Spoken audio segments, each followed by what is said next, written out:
तो चलिए शुरू करते हैं हमारा नेक्स्ट टॉपिक।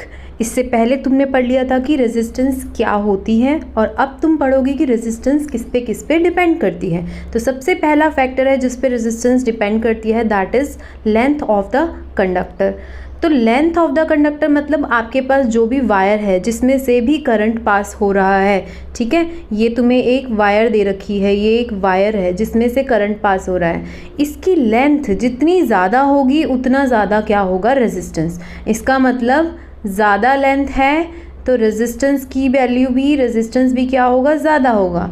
और अगर कम होगी लेंथ तो रेजिस्टेंस भी क्या होगी, कम होगी। तो ये एक दूसरे के क्या होते हैं, डायरेक्टली प्रोपोर्शनल होते हैं। ऐसे ही आपके पास सेकंड है एरिया ऑफ क्रॉस सेक्शन, मोटाई, कितनी मोटी वायर है या कितनी पतली वायर है।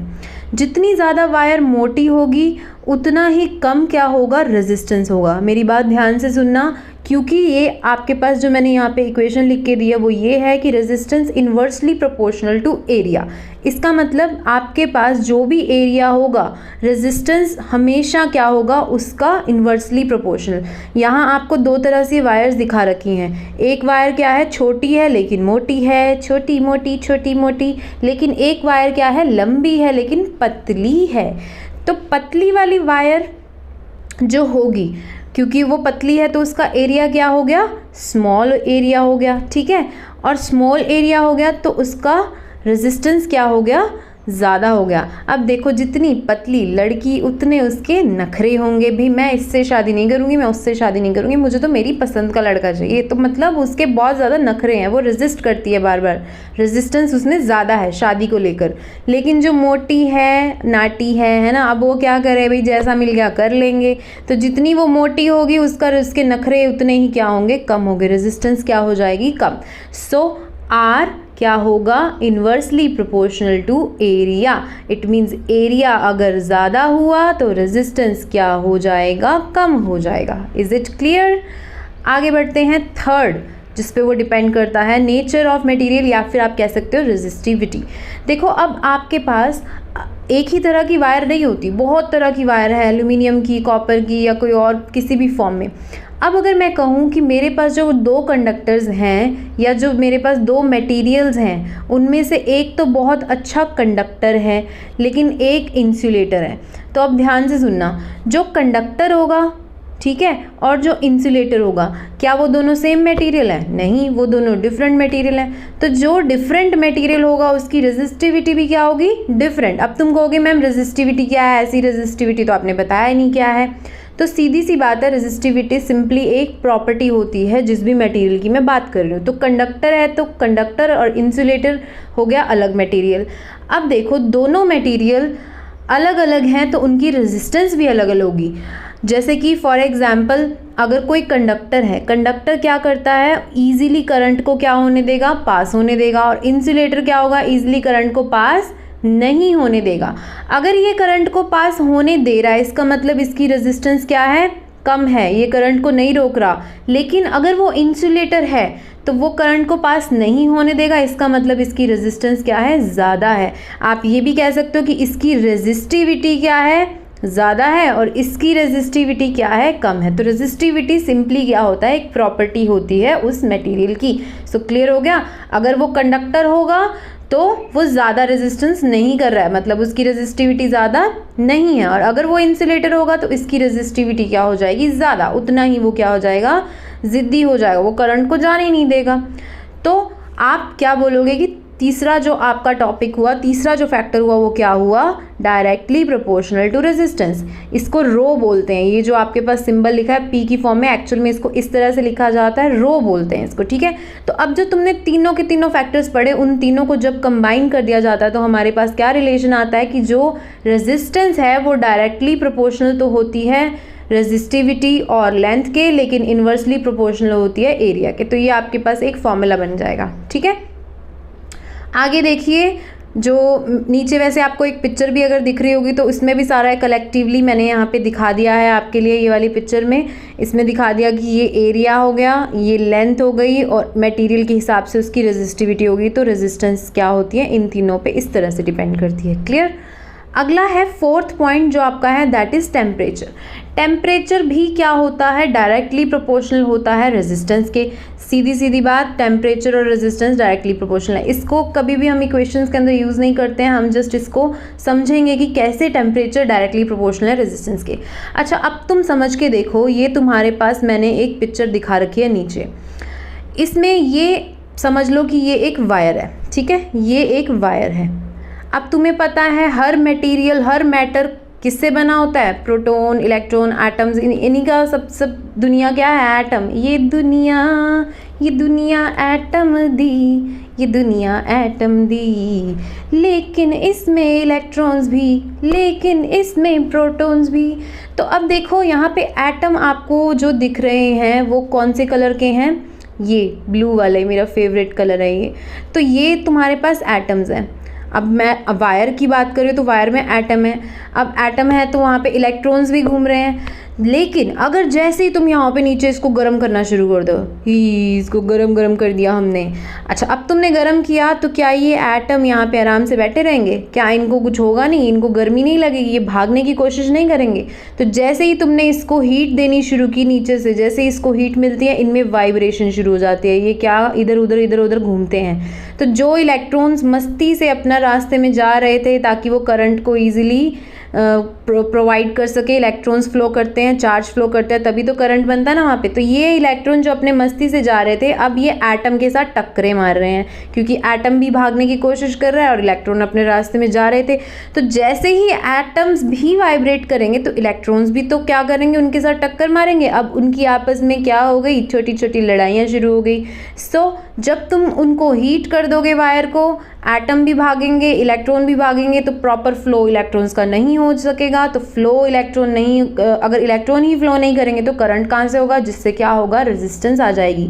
इसका मतलब टेम्परेचर बढ़ने से रेजिस्टेंस भी क्या हो जाती है, बढ़ जाती है। तो सिंपल से फटाफट से इसको रीड करो जो लिखा है। क्या लिखा है, when we heat the metal conductor, जब भी हम मेटल कंडक्टर को हीट करते हैं, एटम क्या करते हैं, वाइब्रेट, ज़्यादा वाइब्रेट करना शुरू कर देते हैं, जिससे इलेक्ट्रॉन के फ्लो को क्या होती है, प्रॉब्लम होती है, डिफ़िकल्टी होती है, जिससे रेजिस्टेंस पैदा हो जाता है। So it means resistance is directly proportional to temperature.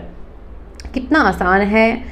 आगे देखिए, रेजिस्टिविटी क्या होता है। अब तुमने वैसे पढ़ ही लिया रेजिस्टिविटी क्या है, तो सिंपली रेजिस्टिविटी को आपने क्या बोलना है कि it is the property of material.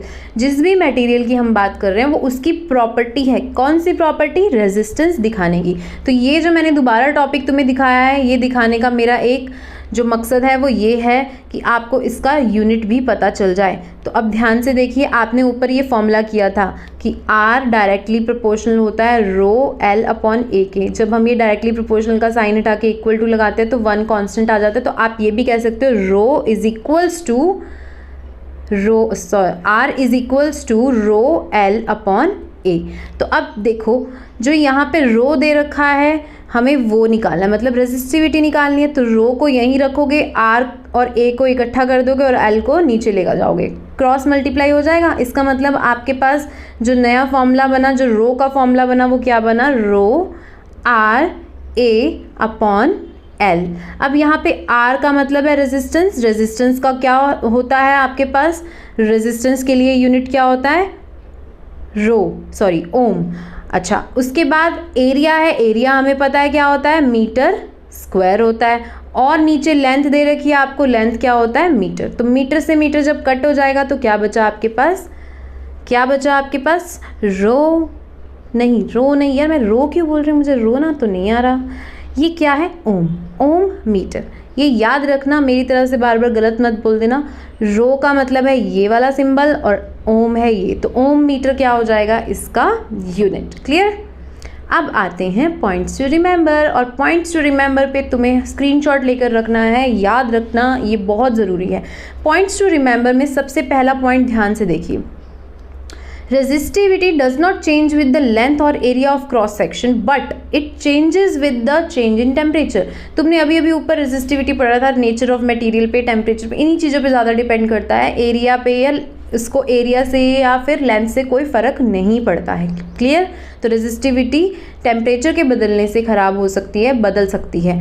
Second क्या है? Range of resistivity of metals and alloys is 10⁻⁻8 to 10⁻⁻6 ओम।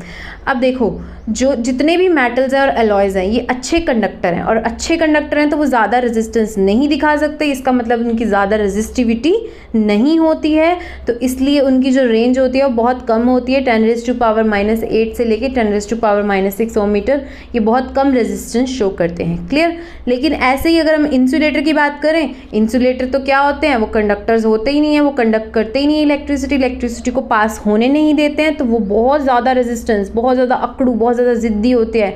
तो 10⁻12 से लेकर 10⁻17 ओम मीटर तक उनकी रेजिस्टिविटी की रेंज होती है। ठीक है, अगला पॉइंट देखिए, resistivity of alloys is generally higher than that of its constituent metal. Obviously अगर हम एक मेटल की बात करें और अगर हम बहुत सारे मेटल्स को मिक्स कर दें एक साथ इकट्ठा, तो बहुत सारे मेटल्स की जो रेजिस्टिविटी होगी वो ज़्यादा होगी, या सिंगल अकेले वाले की ताकत ज़्यादा होगी?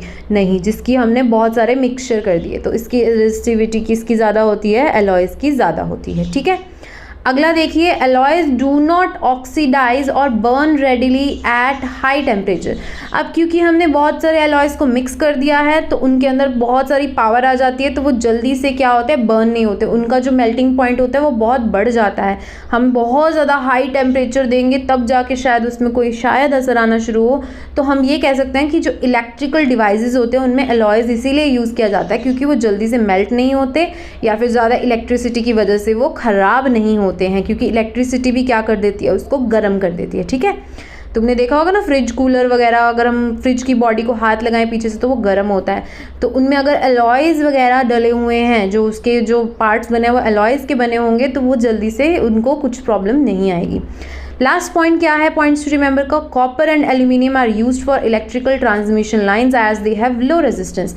अब देखो, कॉपर एल्यूमिनियम दोनों क्या है? मेटल हैं और अच्छे कंडक्टर हैं, और अच्छे कंडक्टर हैं तो उनकी रेजिस्टिविटी क्या होती है? लो। इसीलिए इन दोनों को ज़्यादातर यूज़ किया जाता है वायर्स वगैरह में, जो भी जो इलेक्ट्रिकल ट्रांसमिशन के लिए बाहर तारें लगी होती है, ये सब इसी की बनी होती हैं। आ गया समझ?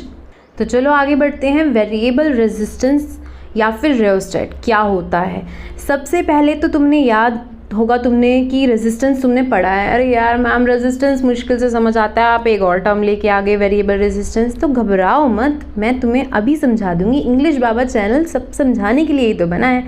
तो एक तो तुम ये याद रख लो कि वेरिएबल रेजिस्टेंस का सिंबल होता है ये, ज़्यादातर यही यूज़ होता है, ये भी किया जा सकता है। ठीक है, आप जैसे रेजिस्टेंस का सिंबल बनाते हो, तुम रेजिस्टेंस दिखाते हो, तुम इस तरह से दिखाते हो सर्किट में, लेकिन बस तुम्हें वेरिएबल के लिए क्या करना है? यहाँ पे एक एरो लगा देना होता है। ठीक है, तो ये उसका सिंबल होता है। अब देखो, वेरिएबल वर्ड का मतलब जो बदला जा सके। ठीक है, वेरिएबल का मतलब जो चेंजेबल है, जो वेराई करता है, जो चेंज हो सकता है। तो जब आपको करंट को कंट्रोल करना है बाय चेंजिंग रेजिस्टेंस, ठीक है, आप अपनी मर्जी से बार बार रेजिस्टेंस थोड़ा सा घटा सकते हो, थोड़ा सा बढ़ा सकते हो, जिसमें आप अपनी मर्जी से करंट को भी क्या कर सकते हो? कंट्रोल। दुनिया मुट्ठी में कर लो, दुनिया मुट्ठी में, है ना, एक ऐड आती थी ना, तो उसमें क्या है? आपकी मर्जी चल रही है, आपके बस में है वो चीज़। अब एक और एग्जाम्पल देखो, ये आपको एक छोटा सा बच्चा दिख रहा होगा, ये रेगुलेटर को करता हुआ, घुमाता हुआ। अब जब उसको ठंड लग रही थी तो उसने उसको कम कर दिया, और जब उसको गर्मी लग रही थी उसने उसको बढ़ा दिया। इसका मतलब ये हमारे बस में था, हम अपनी मर्जी से उसको चेंज कर सकते हैं। सो नेक्स्ट लाइन देखो, यहाँ पे क्या लिखी हुई है कि it can be used to control downstream devices like transistor, dimmer switches etcetera. ठीक है, जब हम क्या कर सकते हैं? ऐसे डिवाइसेस को, ट्रांजिस्टर को, डिमर स्विचेस को कंट्रोल कर सकते हैं अपनी मर्जी से, थोड़ा कम ज़्यादा जो भी करना चाहें हम कर सकते हैं। इसी चीज़ को बोलते हैं variable resistance. Is it clear? तो चलिए नेक्स्ट टॉपिक शुरू करते हैं हमारा, रेजिस्टर्स इन सीरीज़। अब सीरीज़ को मतलब वेब सीरीज़ मत लगा लेना, तुम बड़ी वेब सीरीज़ देखते हो मुझे पता है। सीरीज़ का मतलब जब एक ही लाइन में कोई चीज़ हो रही हो, एक ही लाइन में लगे हुए सब। जैसे स्कूल में तुम प्रेयर करते हो तो तुम असेंबली में मैम तुम्हें कहते हैं मेक अ प्रॉपर लाइन। तो प्रॉपर लाइन क्या होती है? सीरीज़। ठीक है, लाइन में सारे बच्चे एक ही लाइन में लगे हुए हैं, वो इस लाइन को छोड़कर नहीं जा सकते, तो ये सीरीज़ कॉम्बिनेशन हो जाएगा। अब तुम्हें मैंने इसमें निकालना क्या है, क्या तुमने इसमें निकालना है, तो ध्यान से सुनो। तुम्हें टोटल रेजिस्टेंस निकालना होता है कि इस R1 और R2 और R3 की वजह से पूरे सर्किट के अंदर क्या रेजिस्टेंस बन गई है, क्या नई रेजिस्टेंस पैदा हो गई है। तो तुम्हें याद होगा, तुमने पीछे पढ़ा था कि हमेशा एमीटर कहाँ लगेगा, सीरीज़ में लगेगा, और वोल्ट मीटर कैसे लगेगा, पैरेलल में लगेगा। ठीक है, ये आपको बैटरी दे रखी है, जब बहुत सारे बड़ा डंडा छोटा डंडा बड़ा डंडा छोटा डंडा लगे हुए हैं, ये क्या है, बैटरी है। और यहाँ पे क्या लगा हुआ है, की या फिर स्विच। ठीक है, जब ये स्विच ऑन होता है तो करंट फ्लो करना शुरू करता है। करंट पॉजिटिव साइड से नेगेटिव साइड चल रहा है, तो ये करंट फ्लो करना शुरू हुआ। अब तुम्हें दिख रहा होगा 3 रेजिस्टर्स लगे हैं, तो क्या इसको अलग अलग करंट देगा, नहीं, इसको भी सेम करंट मिल रहा है, इसको भी सेम करंट मिल रहा है और इसको भी, तो ये सीधा फ्लो करता हुआ करंट पास हो गया। ठीक है, लेकिन जो यहाँ पे वोल्ट मीटर लगा है वो पैरेलल में लगा है, और पैरेलल में लगे होने की वजह से इस R1 के लिए जो वो क्या नाम है, पोटेंशियल डिफरेंस बनाएगा। R1 के लिए पोटेंशियल डिफरेंस बन जाएगा V1, R2 के लिए बन जाएगा V2 और R3 के लिए बन जाएगा V3। सो R1, R2, R3 के लिए जो करंट होगा, मतलब I जो होगा वो तो क्या होगा, एक ही जैसा सबके लिए, लेकिन जो वोल्ट मीटर लगा है उसकी वजह से जो पोटेंशियल डिफरेंस बन रहा है वो V1, V2, V3 बन जाएगा। ठीक है, तो अब आगे देखो, क्योंकि मैंने बोला V1, V2, V3 बन जाएगा, तो अब हम यूज़ करेंगे हमारा ओम्स लॉ। ओम्स लॉ क्या कहता है, V is equals to IR। तो इस V की जगह हम पुट कर देंगे IR। अब I सब में सेम है, तो हम I को I ही लिख रहे हैं, तीनों में देख लो तुम। तो V1 की जगह मैं लिख दूंगी IR1, V2 की जगह लिख दूंगी IR2 और V3 की जगह लिख दूंगी IR3। तीनों में से I बाहर कॉमन निकालो, I से I कट हो जाएगा, क्या बचा आपके पास, R is equals to R1 plus R2 plus R3। इसका मतलब जो टोटल रेजिस्टेंस होता है वो तीनों का, जितने भी तुम्हें रेजिस्टर्स दे रखे हैं उन सब का कॉम्बिनेशन होता है। ठीक है, तो ये आपका फॉर्मूला बन गया। अब आगे देखिए, रेजिस्टर्स इन पैरेलल। अब जब पैरेलल कॉम्बिनेशन आ जाएगा तो क्या होगा, अब बिल्कुल आसान है, ध्यान से सुनो। जब तुमने इनको पैरेलल में लगा दिया, अब वही चीज़ यहाँ पे एमीटर सीरीज़ में लगा हुआ है, कोई दिक्कत नहीं है, तुम यहाँ भी लगा सकते हो जैसे पहले लगा होता। ये सीरीज़ कॉम्बिनेशन चल रहा है सारा, ठीक है, ऐसे ये सीरीज़ में लगा हुआ है, एमीटर लगा हुआ है। वोल्ट मीटर कैसे लगा हुआ है, पैरेलल में लगा हुआ है, बिल्कुल सेम वैसे। लेकिन अब पैरेलल में तीनों रेजिस्टर्स भी पैरेलल में लगे हैं, ये ऊपर नीचे और नीचे 3 फॉर्म में लगा दिए इन्होंने। ठीक है, अच्छा, अब रेजिस्टर्स पैरेलल में लगे हैं, तो जो ये करंट जी यहाँ से चलते हुए ऊपर जा रहे हैं, क्या वो तीनों को सेम अमाउंट में मिलेंगे। अब ये करंट गया, ऐसे गया करंट, और इस रेजिस्टर के पास पहुँचा, तो थोड़ा सा इसके पास जाएगा, थोड़ा सा नीचे वाले के पास जाएगा और थोड़ा सा उससे नीचे वाले के पास जाएगा। देखो दोबारा से बता रही हूँ, करंट चला, ठीक है, करंट चला और ये तीनों में थोड़ा थोड़ा डिवाइड हो गया, इसमें भी और इसमें भी। ठीक है, लेकिन अब जो चीज़ जो तुम्हें याद रखनी है वो ये है कि जो यहाँ पोटेंशियल डिफरेंस होगा वो सेम रहेगा। ठीक है, अब क्या याद रखना है, जब रेजिस्टर्स पैरेलल में लगे होंगे तो V क्या रहेगा, सबके लिए सेम रहेगा, लेकिन जो I है, करंट है, वो 1 वाले रेजिस्टर्स के लिए I1 बन जाएगा, दूसरे वाले रेजिस्टर के लिए I2 बन जाएगा और तीसरे वाले रेजिस्टर के लिए I3 बन जाएगा। ठीक है, तो अब इसी को कंटिन्यू करते हैं, क्योंकि जो हमने ओम्स लॉ की थी उसके अकॉर्डिंग आपके पास एक ये भी फॉर्मूला बनाया जा सकता है। तो I is equals to V upon R होता है, तो इस I की जगह हमने लिख दिया V अपॉन R। I1 की जगह क्या लिखेंगे तुम बताओ, V तो सेम ही रखना है, तो V अपॉन R1। I2 की जगह लिख देंगे V अपॉन R2 और I3 की जगह लिख देंगे V अपॉन R3। इसमें से V को बाहर निकाल लो, V से V कट हो जाएगा और क्या बन जाएगा, 1 upon R। 1 upon R is equals to 1 by R1 plus 1 by R2 plus 1 by R3। तो ये आपके फॉर्मूले 2 हो गए सीरीज और पैरेलल के लिए। तो टोटल रेजिस्टेंस सीरीज के लिए तीनों का कॉम्बिनेशन और पैरेलल के लिए तीनों का जो 1 अपॉन वाला कॉम्बिनेशन है वो याद रखना। ठीक है, अब आगे देखिए पॉइंट्स टू रिमेंबर। ये बहुत ज़रूरी होते हैं पॉइंट्स टू रिमेंबर, इसको ज़रूर स्क्रीनशॉट ले लिया करो। तो फर्स्ट क्या कहता है इसमें, when number of resistors are connected in parallel then their combined resistance is less than the smallest individual resistance. कितनी इंग्लिश बोलते हैं ये। अब देखो बिल्कुल आसानी से सुनो। अब ये क्या कह रहे हैं, जब पैरेलल में तुम लगा दोगे ना रेजिस्टर्स, अब पैरेलल में क्या होगा, सबको जब तुम कंबाइन करोगे तो तुम्हारा जो आंसर आएगा वो कम होगा, हमेशा उसकी वैल्यू क्या होगी, कम। तुम्हें पता है डिवाइड में रख दिया हमने, 1 में रख दिया तो ऑब्वियसली उसका आंसर क्या हो जाएगा, छोटा हो जाएगा। तो हमेशा जब पैरेलल में रखते हैं तो हमारे पास जो टोटल रेजिस्टेंस निकलती है उसकी वैल्यू क्या होती है, स्मॉलेस्ट होती है।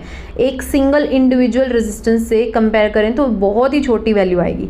अब उल्टा होगा सीरीज़ के लिए, सीरीज़ में क्या होगा, इक्विवेलेंट रेजिस्टेंस, मतलब टोटल जो रेजिस्टेंस निकलेगी वो हमेशा क्या होगी, बड़ी होगी, ठीक है, ज़्यादा होगी। और तीसरे में आपको एक पिक्चर सी दिखा रखी है मैंने। अब ये बिल्कुल आसान है, जो कई बच्चे कंफ्यूज हो जाते हैं कैसे करना है, तो ये याद रख लो VIR का फॉर्मूला कैसे निकालते हैं। VI और R के बीच में आपको यहाँ मल्टीप्लाई का साइन दिख रहा है, ठीक है। इसका मतलब फॉर्मूला हमारा होता है V = IR। अब जब तुम्हें I निकालना है तो इन दोनों को क्या रख दो, डिवाइड में रख दो, ठीक है। और जब तुम्हें R निकालना है तब इन दोनों को क्या रख दो, डिवाइड में रख दो, बस बिल्कुल सिंपल। आगे देखिए, अब devices in series and parallel. अब घर के जो डिवाइसेस होते हैं, बल्ब हो गया या बहुत सारे जो हमारे घर में बटन लगे हैं, वो किस फॉर्म में लगे हुए हैं ये तुम्हें पता होना चाहिए। तो 2 तरह के कनेक्शन डिवाइसेस के दिखा रखे हैं मैंने पिक्चर के अंदर, एक है सीरीज और एक है पैरेलल। तो 2 तरह से कनेक्शन होते हैं। सीरीज़ में आपको दिख रहा होगा दोनों बल्ब्स क्या लगा रखे हैं मैंने यहाँ पे, इकट्ठे लगा रखे हैं, ये एक ही तार से जुड़ते हुए दोनों बल्ब इकट्ठे लगे, और ये क्या हो गया, पैरेलल कॉम्बिनेशन, ठीक है। अब देखिए एडवांटेजेस क्या होती हैं पैरेलल कनेक्शन की। तुम अभी तक तो ये बात समझ ही चुके होगे कि हमारे घरों में जो इतने सारे टीवी, पंखा, फ्रिज, कंप्यूटर, हर चीज़ चल रही है ना, क्या वो सारे एक ही बटन से चलते हैं? तुम कहोगे नहीं मैम, हम तो पंखे के लिए अलग बटन दबाते हैं, टीवी के लिए अलग बटन दबाते हैं, टीवी चलाते हैं तो डांट पड़ती है, टीवी बंद कर, जल्दी बंद कर। पड़ता तो है नहीं, सारा दिन टीवी देखता रहता है। तो जब तुम टीवी बंद करते हो, क्या ऐसा कभी होता है कि मम्मी जो पंखे के नीचे आराम से हवा ले रही थी तो पंखा भी बंद हो गया? अगर बेटा ऐसा होता ना, फ्लाइंग चप्पल आती तुम्हारे। लेकिन ऐसा नहीं होता, क्यों? क्योंकि जो तुम्हारे सारे के सारे कनेक्शंस हैं वो किस फॉर्म में लगे हुए हैं घर में, पैरेलल। इसका मतलब तुम एक बटन बंद करोगे तो सब कुछ बंद नहीं होगा, जिसको तुम बंद करना चाहते हो वही बंद होगा। तो फर्स्ट एडवांटेज क्या है पैरेलल कॉम्बिनेशन की, in series connection either all devices are on और ऑल आर ऑफ। जैसे दिवाली पे जगमग जगमग लाइटें चलती हैं ना, ये वाली जो तुम्हें दिख रही हैं, ये सारी क्या है, इकट्ठे ही दबाई जाती हैं और इकट्ठे ही बंद की जाती हैं। तो इसका मतलब ये एक सीरीज कॉम्बिनेशन हो गया। और पैरेलल में क्या होता है, एक अगर बंद करोगे तो ऐसा नहीं है सारे ही बंद हो जाएंगे। तो आपको जो यहाँ पे ये वाला कॉम्बिनेशन दिख रहा है, ये एक पैरेलल कॉम्बिनेशन है, ठीक है। इसमें आपको अलग अलग वो दिखाई दे रहे हैं, और ये क्या हो जाता है, सारे बल्ब इकट्ठे एक ही तार से जुड़ते हुए तुम्हें दिखाई दे रहे होंगे, ये सीरीज कॉम्बिनेशन हो जाएगा। सो ये होगी फर्स्ट एडवांटेज। फटाफट देखिए सेकंड क्या है। सीरीज़ कनेक्शन के अंदर एक डिवाइस ख़राब हुआ तो सारे ख़राब हो जाएंगे। अभी तुम्हें छोटा सा ये एग्जांपल मैंने दिया था कि मम्मी की फ्लाइंग चप्पल आती है, अगर ऐसा होता कि एक बटन बंद करने से सारा बंद हो जाता, तो अगर बाय चांस तुमने क्या घर में कोई चीज़ अगर ख़राब हो जाए तुमसे, कंप्यूटर चलाते चलाते एकदम वोल्टेज हाई हो जाए, है ना, तो कंप्यूटर तो चलो ख़राब हुआ ही, अगर सारे कनेक्शन क्या होते सीरीज़ में होते तो सारा कुछ ही ख़राब हो जाता है ना। तो जब तुम्हें थोड़ा सा अगर आइडिया हो, कभी ऐसा हो जाए कि घर में कभी लाइट फ्लक्चुएट करती है, पीछे से लाइट कम ज़्यादा होती है, तो उस टाइम मम्मी पापा क्या कहते हैं, बेटा कोई भी बड़ा वाला अप्लाइंस है वो बंद कर दो, फ्रिज बंद कर दो पीछे से, और या फिर एसी नहीं चलाना। तो उसमें क्या रीज़न होता है, क्योंकि एकदम से वोल्टेज हाई हो जाती है। अब अगर यही घर के सारे कनेक्शन क्या होते हैं, सीरीज़ में होते हैं, इसका मतलब क्या होता है, ये वाला बल्ब ख़राब होता तो ये वाला बल्ब भी ख़राब हो जाता। लेकिन बाय गॉड गिफ्ट कह लो, दिमाग दे दिया लोगों को भगवान ने कि उन्होंने इस तरह के पैरेलल कॉम्बिनेशन बनाने सीख लिए। अब इसमें ये वाला बल्ब तुम्हें ख़राब दिख रहा है, लेकिन ये दोनों तीनों जब जितने भी ये सारे जल रहे हैं, क्योंकि क्या हो रहा था, करंट क्या हो रहा था, अलग अलग मिल रहा था, है ना। अभी हमने ऊपर पढ़ा था ना कि तीनों को करंट अलग अलग मिल रहा था ऊपर वाले केस में। ऐसे ही क्या होता है पैरेलल में, हमेशा करंट क्या मिलता है, अलग अलग। सो पैरेलल कॉम्बिनेशन का एक और फ़ायदा ये है कि अगर एक चीज़ ख़राब होती है तो बाकी सारे ख़राब नहीं होते। अगला देखिए, इन series connection all devices will get same current. ये तुमने पढ़ लिया ऊपर, अरे यार तुम क्या बताओगे, हम तो पढ़ चुके। तो सीरीज कनेक्शन में सारे डिवाइसेस को एक ही जैसा करंट मिलता है। इसका मतलब अगर पीछे से करंट एकदम से बहुत ज़्यादा आया ना, तो एक को नहीं सारों को लेके मरेगा ये वाला बल्ब। तो ये क्या होगा, एक ही करंट फ्लो करता हुआ सभी बल्ब्स को ख़राब कर सकता है अगर ज़्यादा करंट आ गया। लेकिन पैरेलल में ऐसा नहीं होता। पैरेलल कनेक्शन में क्या होता है, सेम करंट नहीं मिलता, अलग अलग करंट मिलता है। तो पैरेलल कनेक्शन में अगर एक चीज़ ख़राब हो जाती है तो दूसरे पे कोई असर नहीं होगा। आगे देखिए, heating effect of electric current. अब ये इलेक्ट्रिक भी बोल रहे हैं और हीटिंग भी बोल रहे हैं, तो ये कॉम्बिनेशन कुछ समझ नहीं आया। तो अभी आ जाएगा, तुम्हारे घर में फ्रिज है मैम, तो फ्रिज को कभी पीछे से हाथ लगाया है, गर्म होता है मैम, मम्मी डांटती है। तो डांटती है पर कभी चुपके से ट्राई करके देखना, फ्रिज को बंद कर लेना पहले बेटा, ठीक है। तो तुम फ्रिज को जब हाथ लगाओगे तुम्हें पता है वो गर्म होता है पीछे से, ये हीटिंग इफेक्ट होता है। किसकी वजह से, इलेक्ट्रिसिटी की वजह से, ठीक है। मतलब इलेक्ट्रिसिटी क्या करती है, हीटिंग इफेक्ट भी पैदा करती है, उसमें गर्मी होती है, वो गर्म कर देती है अप्लायंस को। तो अब इसको ध्यान से सुनो।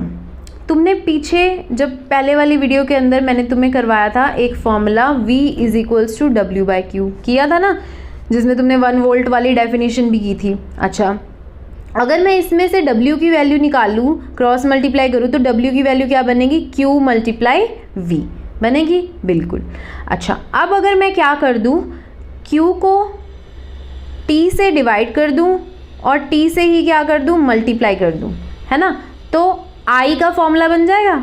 I क्या होता है, चार्ज अपॉन चार्ज पर, जो जितना चार्ज घूम रहा है पर यूनिट टाइम में वो क्या होता है, करंट होता है। तो I का फॉर्मूला बन गया वो Q/T। तो इस Q/T की जगह मैंने क्या पुट कर दिया, I। तो तुम्हारा एक फॉर्मूला बन गया W = VIT, विट, ठीक है, ये तुम्हारा फॉर्मूला बन गया। अच्छा, तो इसका मतलब बैटरी ने जो वर्क किया, ठीक है, चार्ज को मूव करवाने में इलेक्ट्रिक सर्किट के अंदर, वो कितना वर्क किया, W = VIT। ये देखो, work done by battery for moving the charge. इस चार्ज को मूव करते टाइम बैटरी ने जितना भी वर्क किया है वो क्या होगा, W = VIT। अच्छा, अब मैंने यहाँ पे W की जगह H लिख दिया रिप्लेस करके। क्यों, क्योंकि ये जो जितना वर्क हो रहा है वो बैटरी कर रही है, उसका जो उसकी केमिकल एनर्जी जो स्टोर थी, इसका मतलब वर्क जो है यहाँ पे एक एनर्जी ही है, और यहाँ जो हीट है वो भी क्या है, रेजिस्टर की जो हीट प्रोड्यूस हो रही है वो भी क्या है, एक एनर्जी है। तो मैं W की जगह H लिख सकती हूँ। इसका मतलब H = VIT एक फॉर्मूला बन गया, और यही क्या होता है, heating effect of electric current, ठीक है। This heating of resistor is commonly known as heating effect of electric current. तो ये आपका एक फॉर्मूला बन गया, H = VIT। इसको याद रखना, आगे यूज होने वाला है। तो आगे बढ़ते हैं, जूल्स लॉ ऑफ हीटिंग। अब जूल्स लॉ क्या है मैम, कितनी लॉज लाओगे, बस एक, इसके बाद कुछ नहीं आएगा। तो अब देखो, तुम्हें एक फ़ायदा ये है कि जो ये नए लॉ मैम ला रही है ना, ये पुरानी लॉ से रिलेटेड होता है, ठीक है। तो ज़्यादा डरने की ज़रूरत नहीं है, डरोगे ना तो तुम फेल हो जाओगे, फेल नहीं होना है। तो अच्छे से पढ़ो, ध्यान से सुनो। अच्छा, ओम्स लॉ क्या कहती है, ओम्स लॉ कहती है V = IR होता है, बिल्कुल होता है। अच्छा, ऊपर तुमने अभी फॉर्मूला किया, H = क्या होता है, विट, VIT होता है, ठीक है। अब इसने यहाँ पे सिर्फ क्या किया, इस V की जगह ओम्स लॉ लगा के IR पुट कर दिया। तो ये फॉर्मूला आ गया आपके पास, H = I²RT, और इसी को कहते हैं जूल्स लॉ ऑफ हीटिंग। अगर आप इसको थ्योरेटिकल फॉर्म में स्टेटमेंट आपसे पूछी जाए तो आपने इसी फॉर्मूले से के हिसाब से बताना है। देखो कैसे, क्या कहता है joules law of heating, H = I²RT होता है। तो इट स्टेट्स दैट, क्या कहता है ये, इट स्टेट्स दैट जो भी आपका जो हीट है वो किसके डायरेक्टली प्रोपोर्शनल होती है, स्क्वायर ऑफ करंट। किसके डायरेक्टली प्रोपोर्शनल होती है, रेजिस्टेंस, और किसके डायरेक्टली प्रोपोर्शनल होती है, time for which the current is flowing, ठीक है। H = I²RT, इसका मतलब जो हीट प्रोड्यूस हो रही है रेजिस्टर में वो स्क्वायर ऑफ करंट के, रेजिस्टेंस के और टाइम के, तीनों के क्या होती है, डायरेक्टली प्रोपोर्शनल होती है। आगे देखो, practical application of heating effect. Practical application मतलब हम क्या ऐसा प्रैक्टिकल इसका यूज़ कर रहे हैं। तो ये आपको 4 पिक्चर्स दिख रही होंगी, fuse, iron, electric bulb, room heater. इन सब के अंदर हीटिंग इफेक्ट ऑफ इलेक्ट्रिसिटी लग रहा है। कैसे, देखो, अगर ये सारी चीज़ें जो जल रही हैं, ये इतनी ज़्यादा गर्म भी होती हैं लेकिन फिर भी ये ख़राब नहीं होती है, तो इसका क्या रीज़न है? तो पहली लाइन जो मैंने इसके अंदर लिखी है ध्यान से सुनो।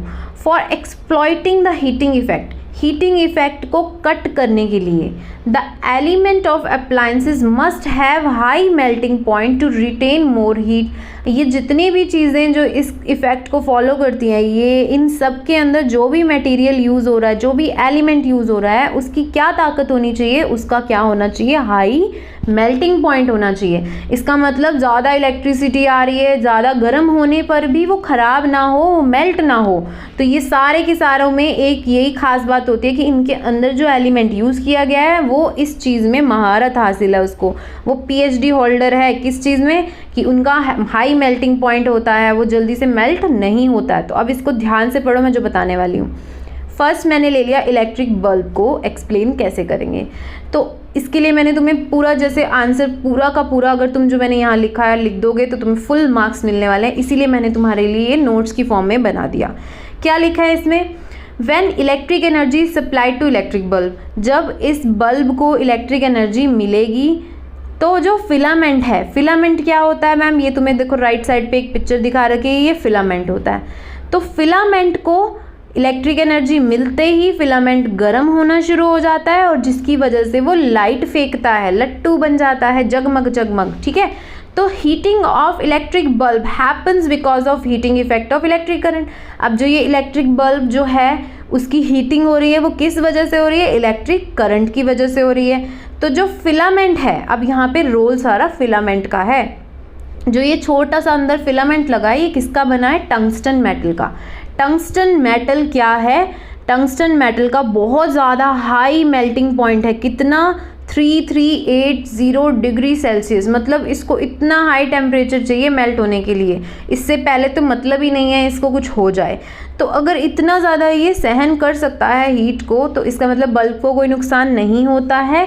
सो ये हीटिंग इफेक्ट कैसे शो कर रहा है? हाथ लगा के देख लेना, पता चल जाएगा कैसे हीटिंग इफेक्ट शो करता है। तो गरम गरम बल्ब जब तुम्हारे हाथ पे लगेगा ना, अपने आप समझ आएगा मैम क्या कहना चाहती है, heating effect of electric current क्या है। समझ गए? सेकंड देखो, इलेक्ट्रिक आयरन। मम्मी तुम्हारे कपड़े प्रेस करती है ना, तो कभी आयरन कभी ख़राब हुई है तो घर पे खोल के देखने की कोशिश की है? नहीं भी की तो कभी ख़राब हो जाए तो एक बार देखना ज़रूर। देखो तुम्हारी जो आयरन होती है उसके अंदर ये जो तुम्हें दिख रहा है ये लगा होता है, इसको बोलते हैं एलिमेंट, ठीक है। ये एलिमेंट होता है हीटिंग एलिमेंट, जिसकी वजह से ये आयरन गर्म होती है। ये गर्म होती है तो जो नीचे वाला हिस्सा है ये गर्म होना शुरू होता है, जिससे आप कपड़ों पे प्रेस करते हो। तो अब इसको पढ़ो क्या लिखा है। इलेक्ट्रिक आयरन क्या है, इसमें क्या बोलना चाहता है, ये हीटिंग इफेक्ट कैसे शो कर रहा है। When electric iron is connected to an electric circuit, जैसे ये तुम पीछे से प्लग को उसमें लगा देते हो और करंट उसमें आना शुरू होता है, मतलब तुम बटन दबाते हो, तो element of electric iron gets heated. अंदर जो ये एलिमेंट लगा हुआ है जिसको मैंने तुम्हें अभी दिखाया, ये गर्म होता है, हीट होता है, ठीक है, जिसकी वजह से आयरन भी क्या हो जाती है? गर्म। अब देखो इतनी हीट हो रही है, इतनी गर्म हो रही है, लेकिन वो फिर भी मेल्ट नहीं हो रही। तो खास बात तो यही है ना कि कुछ ऐसी चीज़ से बना जिसका मेल्टिंग पॉइंट बहुत ज़्यादा है। तो ये किससे बना होता है? ये बना होता है एलॉयज से। It is made of alloys having high melting point. Clear? Alloys जल्दी से पिघलते नहीं हैं, मेल्ट नहीं होते हैं। आगे देखो, इलेक्ट्रिक फ्यूज़, ये बहुत इंपॉर्टेंट है, इस पर क्वेश्चन भी आ जाता है। अब इलेक्ट्रिक फ्यूज़ क्या है? तुमने इस तरह का फ्यूज़ अपने घर में लगा हुआ देखा होगा, है ना। फ्यूज़ उड़ गया, फ्यूज़ उड़ गया, फ्यूज़ उड़ गया, सुना है कभी? फ्यूज़ उड़ गया। लेकिन इस फ्यूज़ के उड़ने से फ़ायदा ये हो जाता है कि वो बचा के जाता है सबको। खुद तो शहीद हो जाता है लेकिन बाकी सबको शहीद होने से बचा लेता है। तो इस फ्यूज़ का काम क्या है? Electric fuse is use to protect the electric appliances from high voltage. पीछे से वोल्टेज हाई हो रही है, करंट बहुत ज़्यादा आ गया, एकदम से वोल्टेज बढ़ गई, उससे क्या हुआ? घर में जितने भी बड़े बड़े डिवाइसेस होते हैं उसको हम बंद करते हैं, है ना। तो कई बार क्या होता है, फ्यूज़ यहाँ पे हमारे लिए हेल्प कर देता है। अब एकदम से फ्यूज़ के अंदर से बहुत ज़्यादा हाई करंट आने पे क्या होता है, जो अंदर लगी हुई फ्यूज़ की वायर होती है वो मेल्ट हो जाती है। ये तुम्हें दिख रही होगी यहाँ पे, ये फ्यूज़ की जो वायर है ये मेल्ट होते ही क्या होता है, जल्दी से वो सारा का सारा करंट पीछे से कर देती है ब्लॉक, और बाकी किसी भी अप्लायंस को करंट पहुंचेगा ही नहीं, तो वो अपने आप प्रोटेक्ट हो जाते हैं। तो पढ़ो इसको। Electric fuse is made of metal और alloys of metal such as aluminium, copper, iron, lead etcetera. In the case of low of high voltage then specified fuse wire melts and protects the electric appliance. जैसे ही पीछे से high voltage आती है, ये wire जो है वो पिघल जाती है, और पिघलने पे क्या होता है, तुमने पीछे पढ़ा था ना, रेजिस्टेंस बढ़ जाती है, तो वो करंट को क्या कर देता है, रोक देता है। तो जैसे ही मेटल वायर जो एल्युमिनियम की, कॉपर की बनी हुई है, ये फ्यूज़ वायर, इसमें जब करंट एकदम से ज़्यादा या हीट एकदम से ज़्यादा आती है, तो एटम और इलेक्ट्रॉन्स की टक्कर होने की वजह से फ्लो रुक जाता है इलेक्ट्रॉन्स का, और फ्लो रुकने की वजह से क्या हो जाता है, करंट भी आगे नहीं जा पाता। इसका मतलब रेजिस्टेंस बढ़ जाती है, जो मैंने तुम्हें पीछे बताया था। ये फ्यूज़ वायर है, इस फ्यूज़ वायर में से ऐसे ऐसे इलेक्ट्रॉन्स जा रहे थे, यहाँ एटम पड़े थे, ठीक है। जैसे ही गर्म हीट आई इस पे, तो एटम ने इलेक्ट्रॉन्स को टक्कर मारी, इलेक्ट्रॉन्स का फ्लो रुक गया तो रेजिस्टेंस बढ़ गई। तो यहाँ पे फ्यूज़ काम आता है अप्लायंसेस को बचाने के लिए। आगे देखो, अब ये तुम्हें मैंने फ्यूज़ दिखाया, ध्यान से देख लेना इसको। ये सारी जगह नहीं दिखाई जाता है, ये सिर्फ मिलता है इंग्लिश बाबा चैनल पे। देखो, फ्यूज़ ऑफ 1 एम्पियर, ये छोटे छोटे तुम्हें फ्यूज़ दिख रहे हैं। इन फ्यूज़ को इस तरह से प्लग में फिट किया जाता है। ये प्रेस का जो तुम्हारे आयरन, पीछे तुमने इलेक्ट्रिक आयरन देखी थी, फ्रिज हो गया, इन सब में ये लगा होता है। क्या होता है, जैसे ही बहुत ज़्यादा हाई वोल्टेज वगैरह होते हैं, ये फ्यूज़ यहाँ पे फ्यूज़ यहाँ पे क्या होता है, अंदर उसकी तार क्या हो जाती है, मेल्ट हो जाती है, और वो वहीं से क्या कर देता है, उसको बचा लेता है, ठीक है। तो ये सेफ्टी क्लैंप, वायर, ये सब तुम्हें दिख रहे हैं अड़ंगे पड़ंगे, इसके बीच में फ्यूज़ को देखो। इस फ्यूज़ ने क्या किया, जैसे ही हाई करंट आया, ये इसकी अंदर की वायर मेल्ट हो जाती है, और ये क्या कर देता है, करंट को स्टॉप कर देता है और अप्लायंस को बचा देता है। Clear, all clear.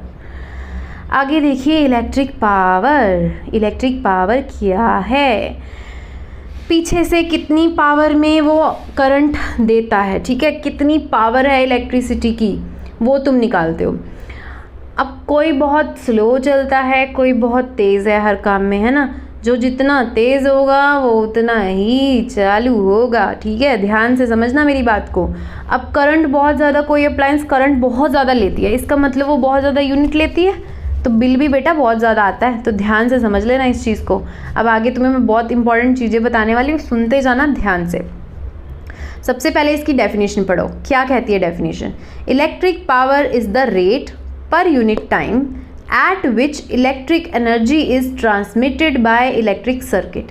एक इलेक्ट्रिक सर्किट बनाया हुआ है तुमने, ठीक है, ये तुम्हारा इलेक्ट्रिक सर्किट है। यहाँ पे वो जो तुम सब कुछ लगाते हो, की लगाते हो, यहाँ मीटर लगाते हो, रेजिस्टेंस लगाते हो, सब कुछ तुमने लगा लिया, करंट पास हो रहा है, सब चल रहा है यहाँ पे।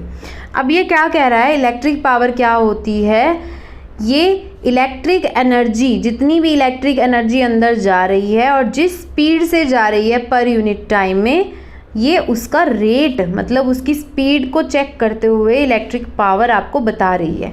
मतलब अगर बहुत ज़्यादा इलेक्ट्रिक एनर्जी ले रहा है कोई अप्लायंस, फ्रिज बहुत ज़्यादा इलेक्ट्रिसिटी खींचता है, एसी बहुत ज़्यादा, बिल बहुत ले आते हैं, तो ये इसी वजह से आते हैं कि वो वॉट बहुत ज़्यादा पावर यूज़ कर रहा है, ठीक है। तो अब पावर की जो डेफिनेशन पड़ी है उसके हिसाब से तुम्हारे पास पावर का एक फॉर्मूला बन जाएगा। तो उसने कहा electric energy per unit time, इसका मतलब E/T। P क्या बन गया, E/T, electric energy per unit time. अच्छा, तुमने ऊपर अभी पढ़ा था कि H क्या होता है, VIT, पढ़ा था H VIT। अब H भी यहाँ पे एनर्जी है, तो एनर्जी को हम E भी मान सकते हैं, मतलब H की जगह तुम E पुट कर सकते हो, तो इस E की जगह तुमने VIT विट पुट कर दिया। अच्छा, अब T से T कर दिया कट, तो फॉर्मूला क्या बन गया, P = VI। एक फॉर्मूला तुम्हारे पास आ गया, P = VI। इसका मतलब पावर जो है वो पोटेंशियल डिफरेंस और करंट के डायरेक्टली प्रोपोर्शनल है, ठीक है। जितना ज़्यादा करंट होगा उतनी ज़्यादा पावर होगी, ठीक है। बहुत ज़्यादा करंट, कोई अप्लायंस बहुत ज़्यादा पोटेंशियल डिफरेंस लेती है या करंट लेती है, तो उसमें उतना ही ज़्यादा वो बिल भी आपको फाड़ के दे देगी। अच्छा, आगे देखिए, नेक्स्ट आपके पास क्या है, अब तुमने वही चीज़ दोबारा से लगानी है, ओम्स लॉ। V = IR होता है या फिर I = V/R होता है। अच्छा, तुमने वही फॉर्मूला लगाया, H = विट लगाया। अच्छा, तो तुमने V is equals to VIT, जो तुमने I की जगह V/R पुट कर दिया। अच्छा, V को V से मल्टीप्लाई किया तो बन गया V², ठीक है। और साथ में क्या बना, T पड़ा है उसके साथ, और अपॉन में क्या आ जाएगा, R आ जाएगा। तो तुम्हारा फॉर्मूला बन गया H is equals to V² T/R, ठीक है। नेक्स्ट देखिए, फॉर्मूलेज लर्न करते जाना, ये सारे यूज़ होने वाले हैं आगे। नेक्स्ट देखो, और फिर से तुमने पीछे किया था H is equal to I²RT होता है, वही चीज़ दोबारा कर दो, H की जगह E ले लेना। तुमने अभी फॉर्मूला पढ़ा, P क्या होता है, E/T, ठीक है। E की जगह पुट कर दो I²RT, T से T हो जाएगा कट, क्या बचा, P is equals to I²R। ये तीसरा फॉर्मूला हो गया। अगला देखिए, H हमने पढ़ा था, H क्या होता है, V² T/R। अभी अभी तुमने निकाला, यहाँ पे ऊपर देखो, H is equals to V² T/R, अभी अभी निकाला ना तुमने। अच्छा, आगे देखो, तो P क्या है, E/T अगर होता है तो मैं H की जगह E लेके फिर से उसको V² T/R पुट कर दूंगी। T से T यहाँ पे क्या हो जाएगा, कट हो जाएगा, क्या बचेगा आपके पास, V²/R। ये एक और फॉर्मूला आ गया। तो तुम्हारे पास ये जो P के जितने भी फॉर्मूले आ रहे हैं ये अलग अलग हिसाब से यूज़ होते हैं। ये P is equals to E/T, P is equals to VI, P is equals to I²R और P is equal to V²/R। ये जब भी तुम कोई भी क्वेश्चन करोगे उस हिसाब से तुम्हें देखते ही पता चल जाएगा कौन सा फॉर्मूला लगाना है। तो अब एक एग्जाम्पल देखो, ये क्या कह रहा है, सपोज करो तुम्हारे पास एक इलेक्ट्रिक हीटर है जो 1000 वॉट पावर यूज़ करता है 220 वोल्ट पे। तुम एक चीज़ याद रखना, पावर का जो यूनिट होता है वो वॉट होता है, शायद मैंने बताया नहीं तो अब सुन लो, वॉट, WATT। जो तुम्हें यहाँ पे एक हीटर दिख रहा है, ये मेरे पास घर में है और इसको मैं बोलती हूँ Q2, मुझे ये बहुत क्यूट लगता है। तो जो ये Q2 है हमारा, ये Q2 कितनी पावर यूज़ करता है, 1000 वॉट की, ठीक है। और कितनी बैटरी लगती है उस पर, 220 वोल्ट की। अब तुमने अभी पीछे फॉर्मूला किया था P is equals to VI, किया था ना। अच्छा, अब तुमने P तुम्हें दे रखा है, V तुम्हें दे रखा है, I निकालना ना, तो I का फॉर्मूला क्या बन जाएगा, P/V बन जाएगा। तो तुमने P/V फॉर्मूला लगाया, मतलब 1000/220, कितना आंसर आ गया, 4.5 एम्पियर, ठीक है।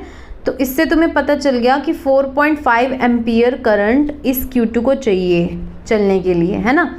तो अब देखो ध्यान से, जो बात मैं बताना चाहती हूँ, तुमने करंट तो निकाल दिया, अब जो तुम्हें यहाँ एक और क्वेश्चन पूछा जाता है वो क्या होगा। अब उसने कहा कि अगर ये 4.5 एम्पियर लगता है तो इस केस में कितने एम्पियर का फ्यूज़ लगाना चाहिए।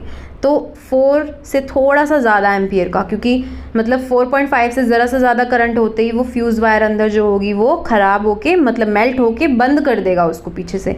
तो इसका मतलब उससे थोड़ा सा बड़ा, मतलब 5 एम्पियर का अगर हम उसमें फ्यूज़ लगा देंगे इस Q2 के प्लग में, इस Q2 के जो तार निकल के वो जो प्लग बनेगा ना यहाँ पे, इस प्लग में 5 एम्पियर का क्या लगा देना चाहिए, एक फ्यूज़ लगा देना चाहिए। मतलब जब भी ज़्यादा करंट हुआ, करंट ज़्यादा होने की वजह से इसके अंदर की जो फ्यूज़ वायर होगी वो मेल्ट होकर बंद कर देगी करंट को। क्लियर, देखा कितना आसान है। अब आता है commercial use of electric energy. देखो कमर्शियल वर्ड का मतलब क्या होता है, जो पूरा बड़े लेवल पे जो इलेक्ट्रिसिटी सप्लाई हो रही है हमारे हर पूरी सिटी के अंदर, पूरी दुनिया के अंदर जो इलेक्ट्रिक सप्लाई हो रही है, तो उसका बिल भी चार्ज करते हैं, फ्री में थोड़ा ना बांट रहे हैं, वो हमारे चाचा का बेटा नहीं लगता वहाँ पे। तो P is equals to VI से अब तुम्हें बहुत इंपॉर्टेंट चीज़ बताने जा रही हूँ, याद कर लेना। देखो तुमने यहाँ लिखा P equals to VI, P की जगह मैंने लिख दिया 1 वॉट, V की जगह लिख दिया 1 वोल्ट और I की जगह लिख दिया 1 एम्पियर, ठीक है। 1 वोल्ट इंटू 1 एम्पियर, ओके। अच्छा, अब ये क्या कह रहा है कि जो वॉट होता है, 1000 वॉट जो होता है उसको हम 1 किलोवाट बोलते हैं। क्या बोलते हैं, 1 किलोवाट बोलते हैं, ठीक है। तो ये 1K 1000 ही होता है, तो 1 किलोवाट बोलते हैं। अच्छा, अब यूनिट ऑफ एनर्जी, मतलब जो ये एनर्जी आ रही है इलेक्ट्रिक एनर्जी, इसका यूनिट क्या होगा, किलोवाट आर, क्योंकि वो टाइम के हिसाब से आपके पास आ रही है। मतलब तुमने 1 घंटे के लिए अगर AC चलाया तो उस 1 घंटे में कितने किलोवाट एनर्जी उसने सप्लाई कर दी, तो वो किलोवाट आर के हिसाब से आपके पास वो बिल भी भेज देगा, ठीक है। तो 1 किलोवाट आवर को अब देखो किस तरह से आपको कन्वर्ट करना है। 1 किलोवाट आवर को मैं लिख सकती हूँ 1000 वाट मल्टीप्लाई 1 आवर, क्योंकि 1 किलोवाट किसके इक्वल होता है 1000 वाट के। तो 1000 वाट को मैंने मल्टीप्लाई कर दिया 1 आवर से, और 1 आवर में कितने सेकंड्स होते हैं 3600 सेकंड्स होते हैं। इसका मतलब 1 किलोवाट आवर किसके इक्वल आ गया 36 और 5 टाइम्स यहाँ पे इसके साथ जीरोस लगी हैं वॉट सेकंड। ये 5 जीरोस हो जाएंगे ना, 2 जीरो ये रही 3 ये रही, ठीक है। तो 36 लाख वॉट सेकंड, ये आपके पास क्या बन जाएगा 1 किलोवाट की वैल्यू। अच्छा, तो 1 किलोवाट को मैं ऐसे भी लिख सकती हूँ 3.6 इंटू 10⁻⁶ वॉट सेकंड, बिल्कुल लिख सकती हूँ। और इस वॉट सेकंड को आप बोल सकते हो जूल्स, और एनर्जी का यूनिट क्या होता है जूल्स। तो आप क्या कहोगे कि जो 1 किलोवाट है 1 किलोवाट आवर है वो किसके इक्वल होता है 3.6 इंटू 10⁻⁶ जूल्स। तो ये वैल्यू याद कर लेना, ठीक है। अब देखो आगे, पावर रेटिंग ऑफ डिवाइसेस। तुमने फ्रिज के ऊपर लगे हुए स्टार स्टार स्टार रेटिंग देखा है? वो क्या दावा करते हैं कि इतनी जितनी ये इलेक्ट्रिसिटी यूज़ करता है उसके हिसाब से इसकी यूनिट कम आते हैं और बिल कम आता है ना। तो ये जो बड़े बड़े अप्लाइंसेस हो गए, गीज़र, इलेक्ट्रिक बल्ब, ये चीज़ें, इनका रेट, इनकी रेटिंग चेक की जाती है कि 1 स्टार रेटिंग है, 5 स्टार रेटिंग है, जो भी रेटिंग है, रेटिंग के हिसाब से दुकानदार आपको कहता है हमारा जो ये फ्रिज है ना जी, ये इतना इतना करंट यूज़ करता है, डबल डोर है, इसकी रेटिंग 5 स्टार है जी, आपको बिल ज़्यादा नहीं आएगा जी। तो अब देखते हैं कि वो सच कहते हैं या नहीं कहते। तो आपको बस उसके लिए क्या पता करना होगा, आपको एक चीज़ ये ध्यान रखनी होगी कि वो कितनी रेजिस्टेंस ऑफर करता है, ठीक है। तो अब इसकी डेफिनेशन सुनो ध्यान से। An electric appliance such as geyser, electric bulb etcetera are rated with power and voltage. क्या बोला मैंने? Power and voltage. इसका मतलब पावर रेटिंग डिवाइस किस पे डिपेंड करती है? पावर पे और वोल्टेज पे, which is known as power rating. मतलब पावर रेटिंग अगर आपको चेक करनी है तो आपको ये पता होना चाहिए जो अप्लायंस है वो कितनी पावर पे चल रहा है और कितनी वोल्टेज वो ले रहा है। और दूसरी चीज़ अब ध्यान रखना, आपको ये क्या हेल्प करता है? It help us to calculate the resistance offered by the device. कितनी रेजिस्टेंस वो डिवाइस ऑफर कर रहा है, मतलब करंट ले नहीं रहा ज़्यादा, जिसकी वजह से आपका थोड़ा बिल कम हो जाता है। तो अब वो कैसे निकाला जाएगा, ध्यान से देखिए। फर्स्ट क्वेश्चन क्या है? N electric bulb is rated 100 what and 220 volt. इसका मतलब आपको उसकी पावर और वोल्टेज दे दी उसने। कितनी पावर है? 100 वोल्ट, मतलब 100 वॉट का बल्ब है, और कितनी बैटरी यूज़ करता है वो? 220 वोल्ट की बैटरी यूज़ करता है। It means bulb is lighted on 220 volt supply, it consumes 100 what of electric power. इसका मतलब 220 वोल्ट के बैटरी पे वो 100 वॉट पावर यूज़ कर रहा है, कंज्यूम कर रहा है, इलेक्ट्रिक पावर कंज्यूम कर रहा है। तो अब ध्यान से देखो इसको कैसे निकालोगे रेजिस्टेंस को। तुम्हें वोल्टेज दे दी, तुम्हें पावर दे दी, और तुमने ऊपर पावर का एक फॉर्मूला निकाला था V²/R। यस मैम, निकाला था। तो अब तुम्हें यहाँ पे V²/R फॉर्मूला जो है, यहाँ से आपको R को क्या ले जाना है, इस साइड ले जाना, और P को लेके आ जाना है इसकी जगह पे। तो आपके पास फॉर्मूला बन गया V²/P। वैल्यूज पुट कर दो बेटा, आंसर आ जाएगा। और तुम्हें पता है रेजिस्टेंस के लिए यूनिट क्या होता है? ओम। तो ये आ गया आपका ओम। न्यूमेरिकल स्टार्ट हो गए, रोना बंद कर दो क्योंकि तुम अच्छे बच्चे हो, तुमने सारे के सारे टॉपिक्स कर लिए हैं, कंग्रेचुलेशंस। और आपके इन टॉपिक्स के बाद आपके जो इंपॉर्टेंट न्यूमेरिकल है, क्योंकि तुम मुझे बोलते हो कि मैम न्यूमेरिकल ज़रूर करवाना, हमें प्रॉब्लम आती है, तो तुम्हारे लिए कुछ न्यूमेरिकल्स लाई हूँ, अच्छे से ध्यान से कर लेना, ठीक है। और जिसने अभी तक इंग्लिश बाबा चैनल को सब्सक्राइब नहीं किया है प्लीज़ ज़रूर कर लो।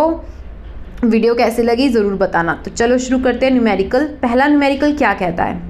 बिल्कुल आसान वाले टॉपिक से मैंने शुरू किए हैं न्यूमेरिकल।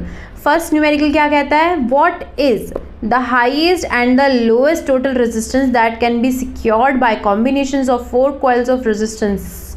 आपको 4 रेजिस्टेंसेस दे रखी हैं, 4, 8, 12 और 24 ओम। एक को कर दिया सीरीज में कनेक्ट, एक को कर दिया पैरेलल में कनेक्ट। ठीक है, ये रहा सीरीज कॉम्बिनेशन, ये रहा parallel combination, R1 R2 R3 R4 जिसकी वैल्यू है 4 8 12 और 24, इसकी भी ऐसी इसी तरह से। तो आपको फॉर्मूला पता है ऑलरेडी, सीरीज़ के लिए लगा दोगे R is equal to R1 R2 R3 R4 का कॉम्बिनेशन कर दोगे, और पैरेलल के लिए तुम लगा दोगे 1/R1 1/R2 1/R3 1/R4।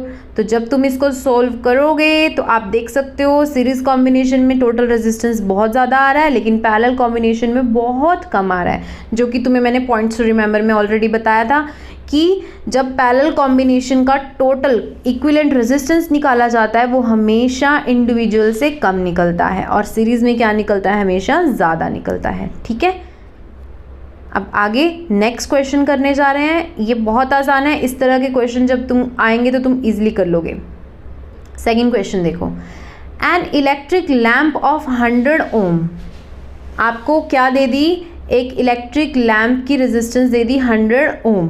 ठीक है, अ टोस्टर जिसकी रेजिस्टेंस दे दी 50 और वाटर फिल्टर जिसकी रेजिस्टेंस दे दी 500 are connected in parallel to a 220 volt power source. बिल्कुल आसान है, आपको 3 अप्लायंसेस दी गई हैं, लैम्प, टोस्टर, वाटर फिल्टर, तीनों की अलग अलग आपको रेजिस्टेंस दे दी और उसने बता दिया कि तीनों को कैसे कंबाइन कर रखा है पैरेलल फॉर्म में। अच्छा, फिर उसको किससे कनेक्ट किया हुआ है, 220 वोल्ट की बैटरी से कनेक्ट किया हुआ है। ओके, तो what is the resistance of the electric iron connected to the same source that takes as much current as all 3 appliances and what is the current through it. निकालना क्या है भाई, सीधा करंट निकालना, कितना करंट वो ले रहा है। ठीक है, तो आप निकालोगे इस तरह से। देखो, आपके पास यहाँ पे पैरेलल कॉम्बिनेशन में तीनों को कनेक्ट कर दिया। अब क्योंकि पैरेलल कॉम्बिनेशन में करंट अलग हो जाता है तो इसको I1 करंट जा रहा है, इसको I2 जा रहा है और इसको I3 जा रहा है। तो तुम पहले तो रेजिस्टेंस निकाल लोगे, R is equals to 1/R is equals to 1/R1 plus 1/R2 plus 1/R3 formula लगाओगे, ये पुट करोगे, ये आपके पास रेजिस्टेंस आ जाएगी। अब तुम्हें पता है करंट का फॉर्मूला क्या होता है, I is equals to V/R। Formula लगाओ, V की वैल्यू तुम्हें दे रखी है 220, R तुमने निकाल लिया, तुम्हें करंट पता चल गया, मतलब तीनों के पास कितना कितना करंट जा रहा है, इतना। ठीक है, तो ये आपके पास करंट की वैल्यू आ गई। आगे देखो थर्ड क्वेश्चन। थर्ड क्वेश्चन में ये क्या कह रहे हैं, when a resistor R is connected to a battery of 3 volt it draws a current of 1 ampere. क्या बोल रही है, जब एक रेजिस्टर लगा दिया जाता है बैटरी के साथ कनेक्ट करके जो कि 3 वोल्ट की है, उसमें वो कितना करंट खींचती है, 1 एम्पियर। आर की वैल्यू निकालो।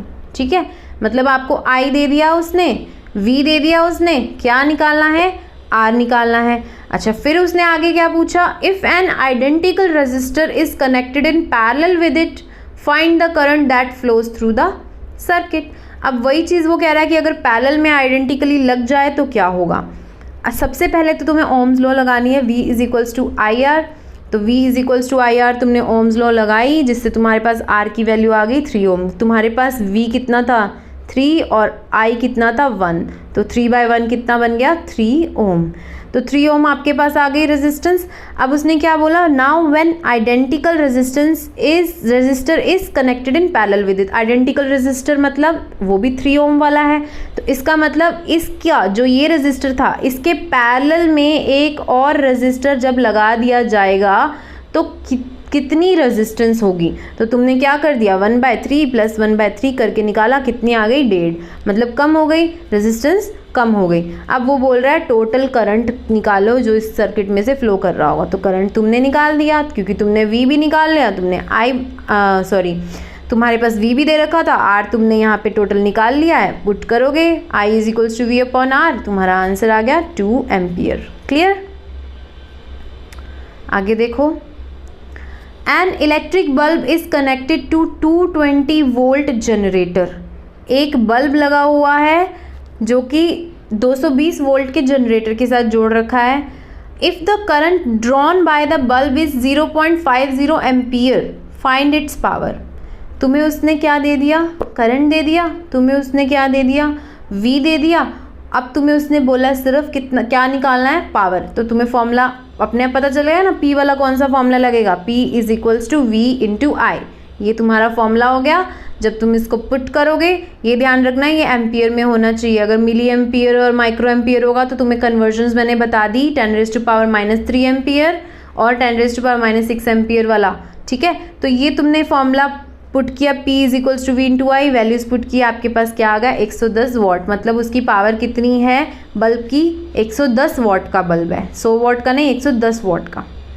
अगला क्वेश्चन देखो, अब ये आपसे पूछ रहा है पर डे कितनी यूजेस होगी, सारा आपको अभी आगे वो भी देंगे कि कॉस्ट भी निकालो। तो इस तरह के क्वेश्चन बहुत आते हैं। 5th क्वेश्चन बहुत आसान है, देखो ध्यान से।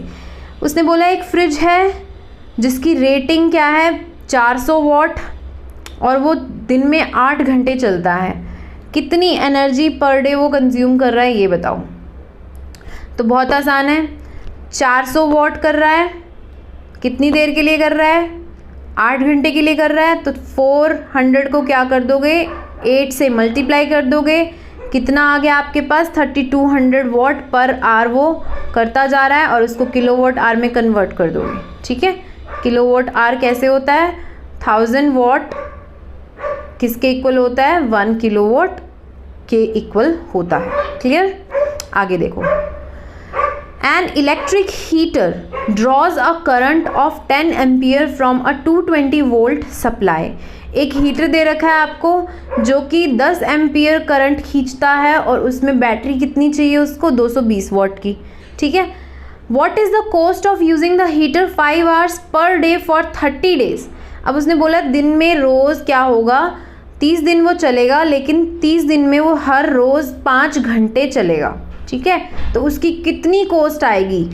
If the cost of 1 unit is ₹2.50, अगर एक यूनिट की जो कॉस्ट है वो 2.5 रुपये है, तो दिन में 5 घंटे चल रहा है और 30 दिन के लिए आपको उसकी कितनी कॉस्ट आएगी 5 घंटे के हिसाब से, ये निकाल के बतानी है। तो बहुत आसान है, ध्यान से देखो। ये आपका लास्ट क्वेश्चन है। ये वीडियो कैसी लगी प्लीज़ ज़रूर बताना, आपके कमेंट्स का बहुत वेट करते हैं हम लोग। तो इंग्लिश बाबा चैनल को सब्सक्राइब भी करना। तो सुनो आपका आंसर कैसे निकलेगा। P = VI। VI आपको दोनों दे रखे हैं, V की वैल्यू दे रखी है 220 और I की वैल्यू दे रखी है 10। तो आपके पास पावर कितनी आ गई 2200 वाट, ठीक है। 2200 वाट का वो उसकी पावर है। अच्छा, अब पर डे इलेक्ट्रिक कंजप्शन की बात हो रही है, तो E = P × T आपने फॉर्मूला किया था ऊपर, बिल्कुल किया था। तो जो आपने फॉर्मूला किया था वो ये था, P = E/T, है ना, किया था ना, कितनी electric energy per unit time चल रही है, तो ये आपने फॉर्मूला किया था। अच्छा, यहाँ से मुझे अगर E निकालना है तो T को P से मल्टीप्लाई कर देंगे, तो पावर को टाइम से कर दिया मल्टीप्लाई, इसका मतलब 11000 वाट के हिसाब से वो दिन में चल रहा था। आपको उसको किलोवाट में कन्वर्ट करना है, तो आप क्या करोगे, कन्वर्ट कर दोगे डिवाइड बाय 1000 करके। तो ये हो गया 11 किलोवाट आवर पर डे वो चल रहा है। पर मंथ के हिसाब से आपको 30 से उसको मल्टीप्लाई करना है, कितना आ गया 330 किलोवाट आवर। अब कॉस्ट निकालोगे तो इस 330 को 2.5 से क्या कर देना मल्टीप्लाई, ये आपकी आ गई कॉस्ट। क्लियर हो गया, मतलब पूरे दिन में उस पर जो पूरे महीने में उसका जो खर्च होगा वो कितना होगा 825 रुपये। हो गए सारे क्वेश्चंस। इसी तरह के बस क्वेश्चंस आपको करते रहना है और हमारी वीडियोस देखते रहिए। कुछ भी कोई भी प्रॉब्लम हो ज़रूर इंग्लिश बाबा को कांटेक्ट करिए, आपके लिए हम हर टाइम हाजिर हैं। Bye bye, take care.